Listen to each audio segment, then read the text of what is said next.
명절 잘 쉬셨어요? 네. 이 한 주간도 주님의 은혜와 평강이 여러분의 삶 속에 흘러넘치시길 주의 이름으로 축원합니다. 2차 세계대전 당시에 가미가제, 곧 신풍이라고 하는 뜻을 가진 특공대가 있었습니다. 제2차 세계대전이 끝날 무렵 일본군이 점령하고 있던 필리핀에 연합군이 상륙하자 일본군은 연합군의 진군을 막을 수 있는 방법을 찾고 있었습니다. 그 국리 끝에 생각해낸 것이 바로 자살 특공대였습니다. 일본군은 미군 항공모함에 자신의 목숨을 걸고 돌진할 자살 특공대를 조직했습니다. 그리고 그들 조종사들을 일본의 천황을 위해 죽는 것이 명예로운 일이다, 그렇게 생각하도록 교육했고, 또 그 조종사들은 실제로 그런 마음을 가지고 연합군 함대에 무모하게 비행기로 충돌시켰습니다. 1945년 오키나와를 방어하기 위해 1000명이 넘는 특공대원들이 가미가제 공격을 감행했습니다. 이런 가미가제 공격으로 연합군은 사실 실제적으로 피해도 입기도 했습니다. 30척 이상의 연합군 군함과 350척이 넘는 전함이 파손되었습니다. 하지만 그들의 가장 중요한 목표였던 항공모함은 침몰시키지 못했습니다. 그 뒤 가미가제라는 말은 위험을 무릅쓰고 무모하게 하는 행동을 비유하는 말로 쓰이게 됩니다. 정말 어리석은 일 아닙니까? 그렇게 해서 될 일도 아닌데 그런 일에 목숨을 버리다니요. 무엇인가 실제적으로 자신들의 삶이 가치 있는 일을 위해 살아야 되는데 그게 아니지 않습니까? 해도 안 되니까 할 수 없이 궁여지책으로 나온 생각이 가미가제 특공대였고, 그 결과는 정말 아까운 많은 젊은이들의 목숨만 헛되이 사라졌을 뿐입니다. 제가 이 말씀 드리는 것은 오늘 본문에도 이렇게 헛된 일에 자신의 목숨을 거는 사람들이 등장합니다. 바로 바울을 죽이기 위해서 자신의 생명을 내걸고 비밀 결사대를 조직한 것입니다. 이런 이들의 삶을 살펴보면서 참으로 우리가 살아야 하는 삶은 어떤 삶인지를 생각해 보려고 합니다. 오늘 말씀을 통해서 우리의 삶을 되돌아보고 성도로서, 수십 년 살아온 성도로서 어떤 것이 바른 삶인지, 바른 삶이 무엇인지를 깨닫는 은혜의 시간 되기를 간절히 소망합니다. 첫째, 성도에게 합당한 삶은 주를 위한 삶, 주님의 영광을 위한 삶이 되어야 합니다. 사내들인 공의의 법정에서 조금도 흔들리지 않고 당당하게 자신을 변호했던 바울에게 하나님이 나타나셔서 말씀하시죠. 뭐라고 말씀하십니까? 담대하라. 그러면서 하나님께서는 바울로 하여금 내가 지금 시련당하고 있지만 여기서 끝이 아니고 로마에까지 이르러 증인의 사명을 반드시 감당하게 될 것이다, 그렇게 말씀하십니다. 그렇게 하나님의 음성까지 들은 바울을 기다리고 있었던 것은 무엇일까요? 좋은 소식이었을까요? 나쁜 소식이었을까요? 로마까지 가야 할 것이라는, 로마까지 가서 내 증인이 되어야 될 것이라고 하는 하나님의 음성을 들은 바울에게 들린 소식은 아쉽게도 좋은 소식이 아니었습니다.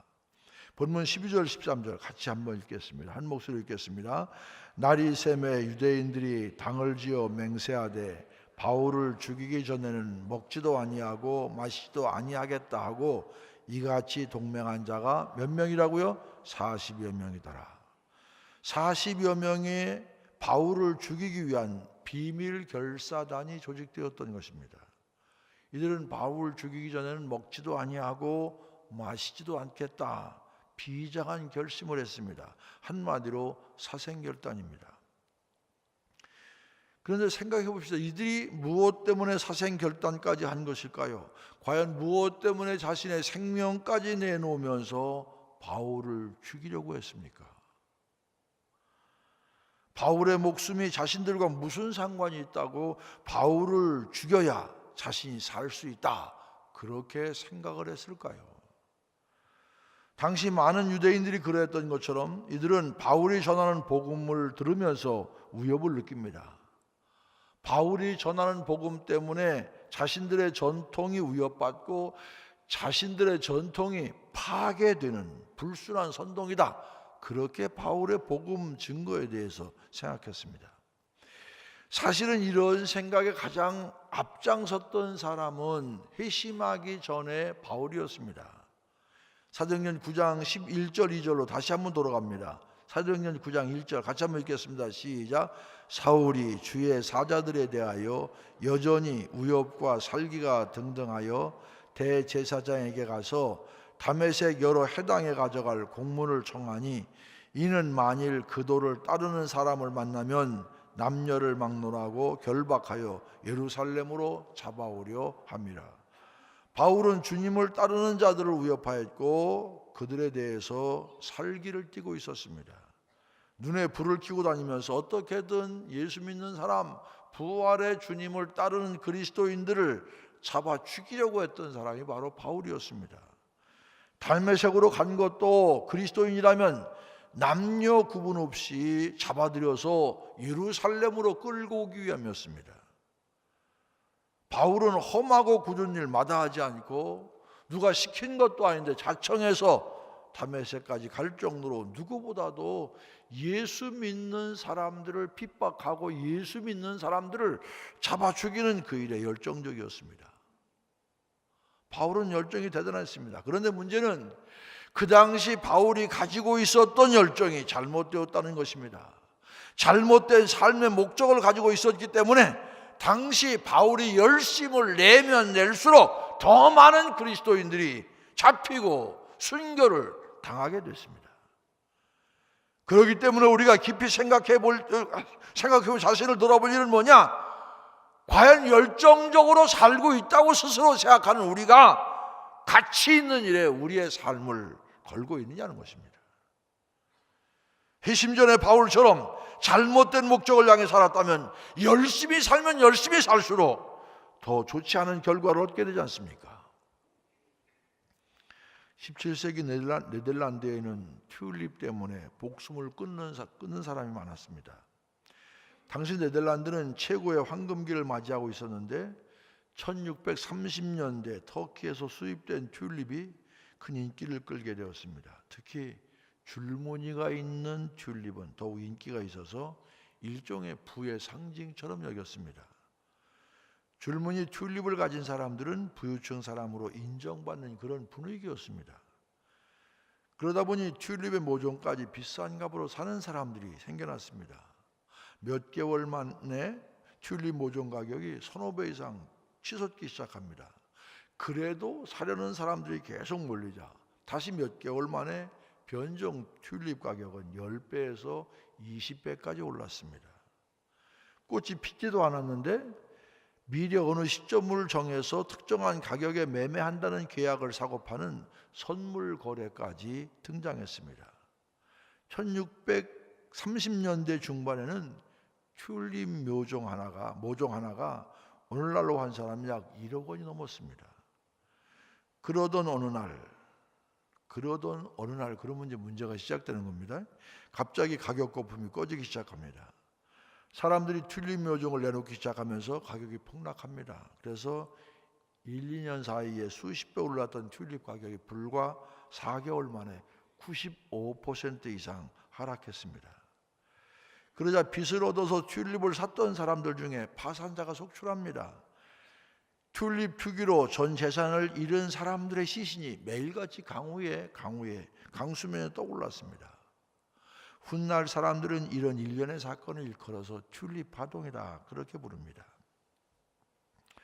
그런데 이런 튤립 파동 같은 사건이 오늘날에도 벌어지고 있습니다. 요즘 가상화폐 비트코인 때문에 많이 시끄럽습니다. 제가 비트코인을 이해하려고 몇 사람에게 설명을 요청했는데 실컷 설명해놓고 알겠느냐고 아직 모르겠다고 그러니까 자기도 모른다고 사실은. 지난 1월 31일 서울 지역의 명문대 재학하던 20대 대학생이 가상화폐 투자 실패로 스스로 목숨을 끊는 안타까운 사건이 발생했습니다. 아마 가상화폐 투자 실패로 목숨을 끊은 최초의 사건인 듯 싶습니다. 경찰에 따르면 이 청년은 2천여만 원으로 가상화폐에 투자해서 한때 2억여 원까지 금액을 불리는 등 투자에 성공하기도 했었습니다. 하지만 이 가상화폐 가치가 폭락하면서 이익금은 물론 미천까지 잃고 말았습니다. 그러자 이를 비관해서 목숨까지 버린 것입니다. 어느 대학이라고요? 내가 어느 대학이라고 얘기하진 않았지만 들어가기가 상당히 어려운 서울의 명문 대학입니다. 이런 역사는 계속 반복되고 있습니다. 아무리 경고해도 일확천금의 유혹을 뿌리치지 못하는 사람들이 있습니다. 그러다가 돌이킬 수 없는 손해로 인해서 끝내 자신의 목숨까지 버립니다. 아니, 비트코인 해갖고 실패했다고 자살하라고 그 좋은 대학 들어갑니까? 머리 좋은 게 좋은 게 아닙니다. 왜 이런 일이 끊임없이 생기는 것일까요? 잘못된 것에 자신의 인생을 겁니다. 잘못된 것에 열정을 다합니다. 우리는 무엇보다 수단과 목적을 혼동해서는 안 됩니다. 가치가 뛴다고, 투자할 만하다고 해서 튤립이나 가상화폐, 여기에 우리 전 인생을 투자할 수 없지 않습니까? 돈 마찬가지입니다. 그것이 우리의 삶에 중요하지만 그것이 우리의 삶의 목적이 되어서는 안 됩니다. 돈이 우리의 삶을 풍요롭게 하는 중요한 수단이라는 건 누가 부인하겠습니까? 풍족히 사는 건 뭐 나쁜 삶이라고 얘기할 수 없습니다. 주님께서 주신 복을 누리는 것 의미 있는 일일 수 있습니다. 하지만 물질 자체가 우리 삶의 목적이 되어서는 안 된다 이 얘기입니다. 공리주의 철학자인 존 스튜어트 밀의 얘기입니다. 배부른 돼지가 되지 말고 배고픈 소크라테스가 되어라. 배부른 돼지가 되지 말고 배고픈 소크라테스가 되어라. 무슨 말입니까?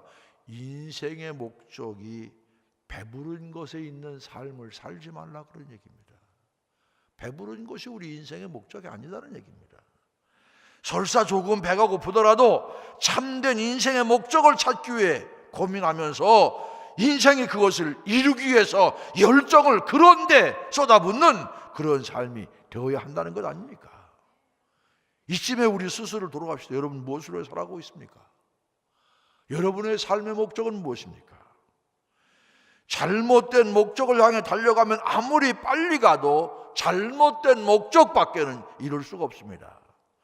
40여 명의 바울을 죽이려는 비밀 결사단은 자신의 목숨을 바울을 죽이는 데 걸었습니다. 이게 무슨 참다운 인생입니까?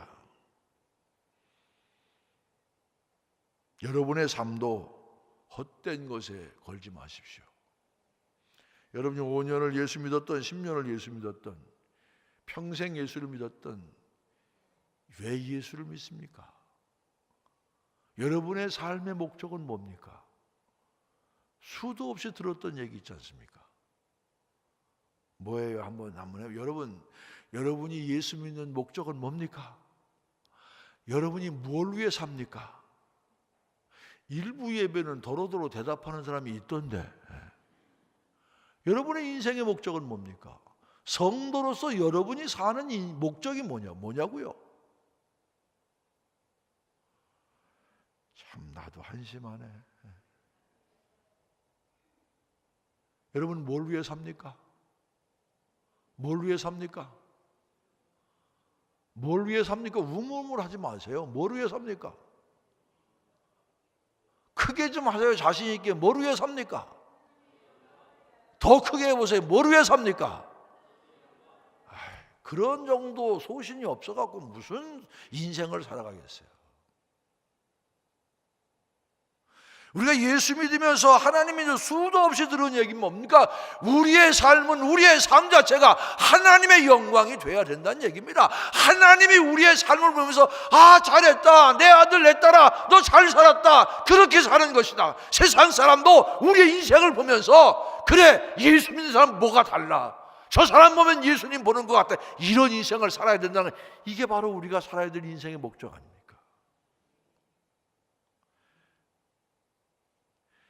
내가 왜 아침부터 이렇게 흥분해?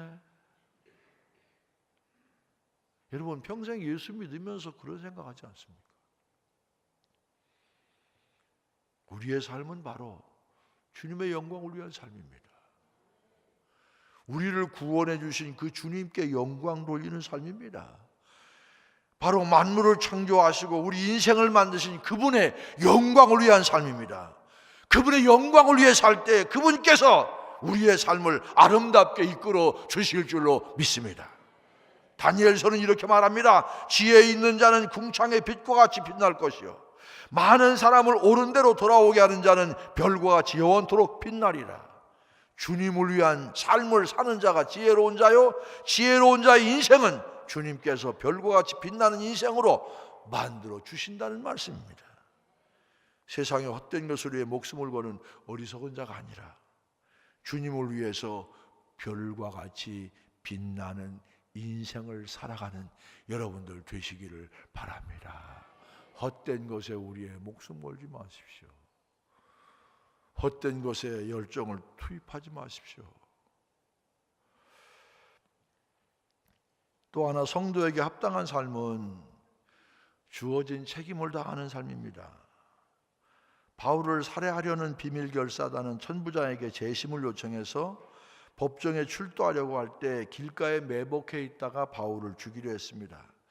그렇지만 다행히도 바울의 생질 곧 조카가 이 소식을 듣게 되었죠. 바울의 생질은 천부장에게까지 이 소식을 전합니다.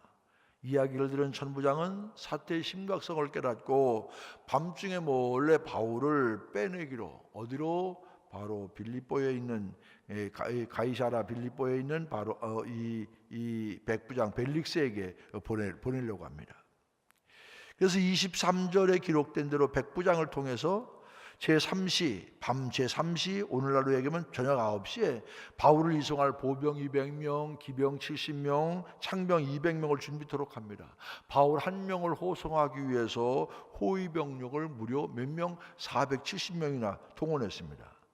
이걸 보면 천부장이 이 일을 얼마나 심각하게 받아들이고 있는가, 이 사태를 얼마나 심각하게 생각하고 있는가를 알 수 있습니다. 이렇게 470명의 병력을 동원해서 천부장은 바울을 가이사랴 총독 벨릭스에게 보내려 합니다. 여기에 등장하는 벨릭스 총독, 말씀드린 것처럼 본래 노예의 신분이었지만 글라우디오 황제의 모친 안토니아에 의해서 자유인이 된 사람입니다. 이 사람은 주 52년부터 58년까지 유대 총독으로 임명되어서 일했습니다. 자료에 따르면 벨릭스 총독은 잔인하고 노예 정신을 가지고 나라를 다스렸던, 권력을 행사했던 그런 사람으로 전해지고 있습니다. 이런 벨릭스 총독에게 바울을 보내면서 천부장 글라우디오 루시아는 편지 한 통을 보내죠.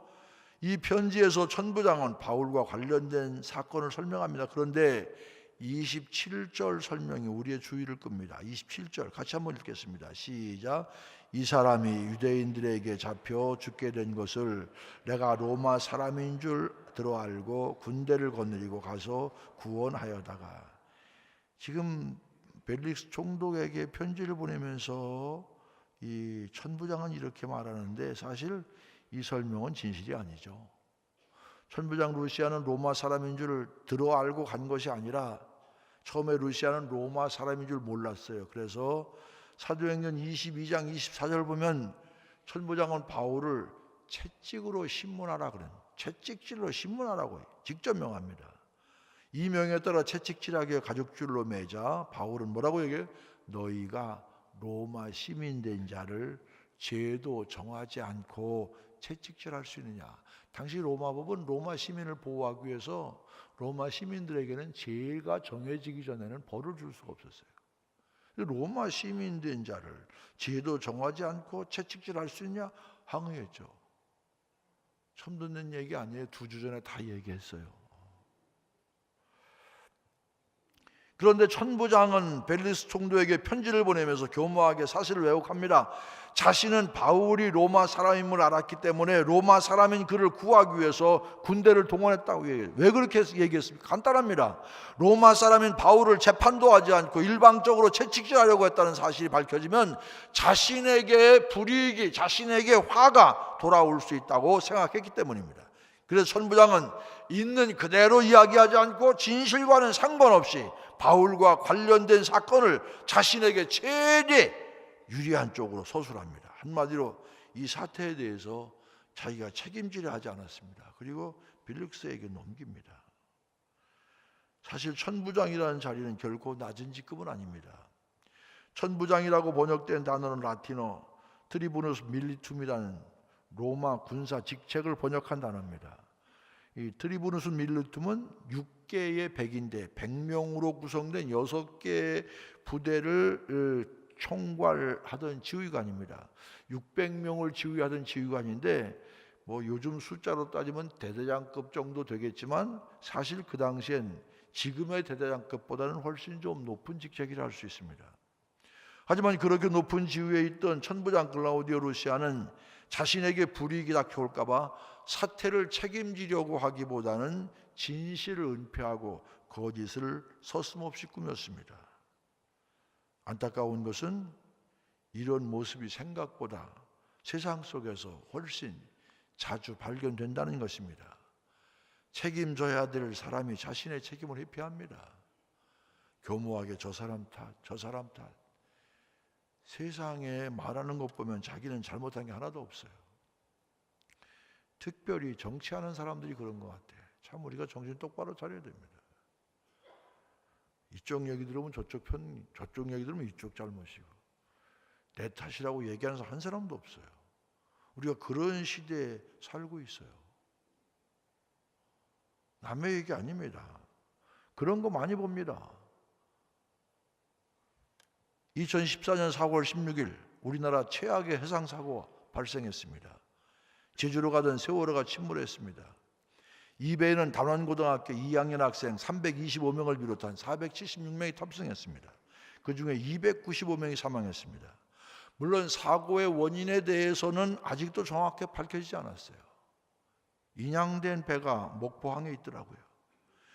정치적인 입장에 따라 사고를 바라보는 시각도 많이 다른 것도 사실입니다. 사건 발생부터 안타까운 일들이 많이 벌어졌지만 무엇보다 이해할 수 없었던 것, 제 마음속에 이해할 수 없었던 것은 바로 세월호 선장의 모습이었습니다. 누구보다 배에 탑승한 이들의 구조에 힘써야 될 선장이 가장 먼저 배에서 탈출합니다. 선장이 누굽니까? 배의 최고 책임자 아닙니까? 최고 책임자는 때때로 굉장한 고난이 주어집니다. 최고 책임자가 승객들을 모두 뒤로 하고 자신만 먼저 탈출한다는 게 말이 됩니까? 선장이 사고 난 배 끝까지나마 승객들이 다 구조될 때까지 진두지휘하는 것 당연한 일입니다. 하지만 세월호 선장은 배가 가망없음을 알아채자 타고 있는 승객들을 모두 대피시키는 일부터 한 것이 아니라 승객들을 모르게 다른 항해사들과 함께 몰래 빠져나옵니다. 오히려 승객들에게 그대로 있으라는 방송을 내보냈기 때문에 승객들은 우왕좌왕할 수밖에 없었고 결국 초기 대응만 잘했어도 훨씬 더 많은 생명을 구할 수 있었는데 그렇게 되지 못한 최악의 해상사고가 되고 말았습니다. 모든 대형 사고가 이런 책임자가 다 무책임하게 대응하는 건 아닙니다. 세월호와는 전혀 상반된 사건이 2009년 미국에서 일어났습니다. 2009년 1월 15일 승객 150명과 승무원 5명 합계 155명을 태운 US 에어웨이스 소속 에어버스 A320 여객기는 뉴욕시 외곽에 있는 라구아디아 공항에서 이날 오후 3시 25분에 이륙했습니다. 노스캐롤라이나주에 있는 샬럿이라는 도시를 향하던 이 여객기 이륙한 지 2분 후에 새떼와 충돌했어요. 비행할 때 제일 두려워하는 게 새떼. 이 엔진으로 들어가서 엔진 2개가 더 멈춰버렸습니다. 촉각을 다투는 위급한 상황으로 인해서 기장 체젤리 썰런버거는 뉴욕 센트럴 파크 인근에 있는 허드슨강에 비행기 비상 착륙을 시도하게 됩니다. 이 사건 후에 썰리 허드슨강의 기적이라는 제목의 영화로 만들어졌습니다. 잠시 영상을 보려고 하는데 편집한 거라 매끄럽지 못하지만 여러분 그 가운데 중요하게 몇 가지 봐야 될 게 있으나 한번 같이 한번 보시겠습니다.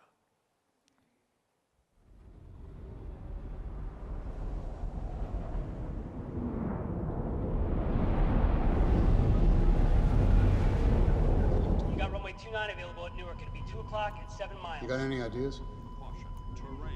Actually, not. Pull up, pull up, pull up. It's okay.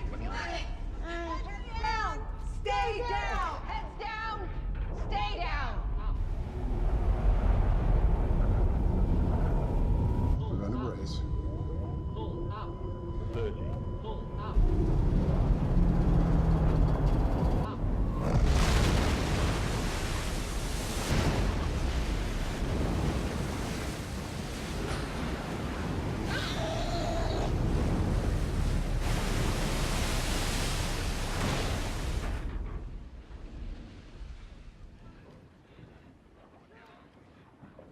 we do, darling.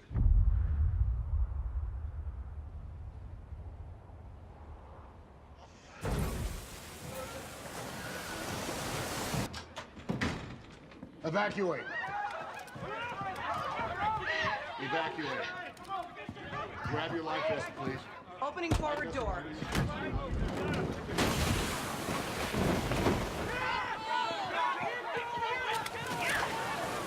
Everyone, exits are unusable. Move forward to the overwing exits. And your life vests now.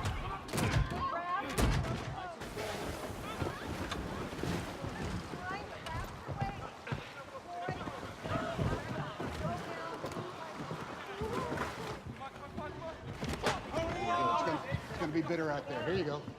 Here. Yep, gonna be bitter out there.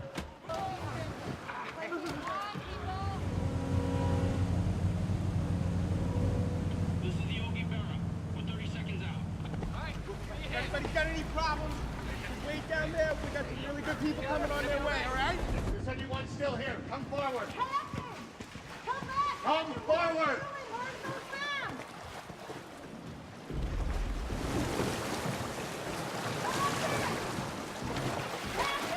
We have to go. It's time to get off the plane right now. All right, you guys go. Go. Be right behind you.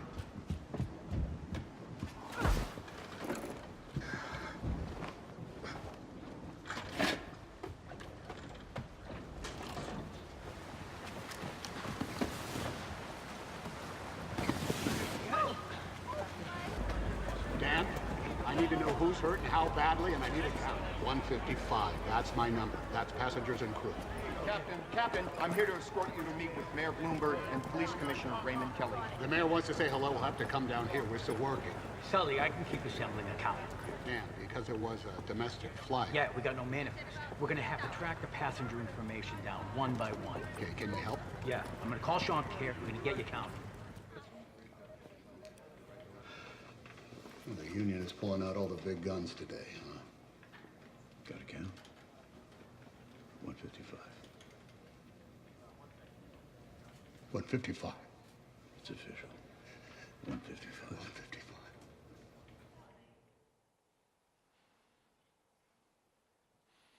여러분, 155를 외치면서 눈물이 글썽이던 기장의 눈이 보이십니까? 기장 설리는 155라는 숫자를 계속 되뇌었습니다. 155가 무엇입니까? 비행기에 탔던 사람들의 총 인원입니다. 설리에게는 기장으로서 비행기 안에 있던 155명의 안전이 최우선이었습니다. 그들에 대한 책임이 자신에게 있다고 생각했기 때문에 비행기가 비상 착륙하고 탈출할 때에도 모든 승객들이 다 빠져나갈 때까지 기다렸던 것이고, 탑승했던 155명의 신변이 확인될 때까지 노심초사했습니다. 그래서 155명 전원 구출 소식을 듣고 감격해 눈물 흘리지 않습니까? 이처럼 설리는 단순히 비행기를 모는 기장이 아니라 비행기에 탄 모든 승객들을 책임지는 참된 지도자의 모습을 우리에게 보여주고 있습니다. 이런 설리 기장의 모습이야말로 우리 그리스도인들이 가져야 될 삶의 태도가 아니겠습니까? 내가 속한 기관이 크든 작든 내가 속한 그곳에서 책임져야 될 그 모습 속에 예수님께서 말씀하신 잃은 양 한 마리를 찾아 헤매는, 온 산을 헤매는 목자의 모습이 보이지 않습니까? 너희 생각에는 어떠하냐? 만일 어떤 사람이 양 100마리가 있는데 그 중에 하나가 길을 잃었으면 그 99마리를 산에 두고 가서 길 잃은 양을 찾지 않겠느냐? 길을 잃은 한 생명에 대한 책임감을 느끼고 끝까지 찾아내기 위해서 모험을 감수하는 모습, 그것이 바로 신앙을 가진 우리의 모습이 되어야 하지 않겠습니까? 여러분, 어떤 삶을 살아가고 있습니까? 책임지는 삶입니까? 아니면 부여된 책무를 회피하고 좀 더 편안한 곳으로, 좀 더 안락한 곳으로 도망가는 삶입니까? 물론 무엇인가 책임진다는 것은 결코 쉬운 일이 아닙니다. 그것은 바로 자신의 모든 것을 버려야 될 때도 있습니다. 포기해야 될 때도 있습니다. 죽여야 될 때도 있습니다. 하지만 우리가 책임을 다하려고 할 때 하나님께서 우리를 외면하지 않으십니다. 결국은 주님께서 그 일을 반드시 이루게 주실 줄로 믿습니다. 이게 우리의 신앙입니다. 그런 우리의 모습을 보면서 주님이 외면하시겠습니까? 그런 그 우리의 모습을 보고 주님이 손을 붙들어 우리를 등을 쳐주시고 격려해 주시고 붙들어 인도해 주시고 축복해 주시는 우리 주님, 자신의 유익과 생명을 위해 도망치는 자가 아니라 끝까지 책임을 지는 충성스러운 모습을 통해서 주님께 칭찬받는 성도의 삶을 살아내는 여러분 되시기를 주님의 이름으로 간절히 축원을 드립니다.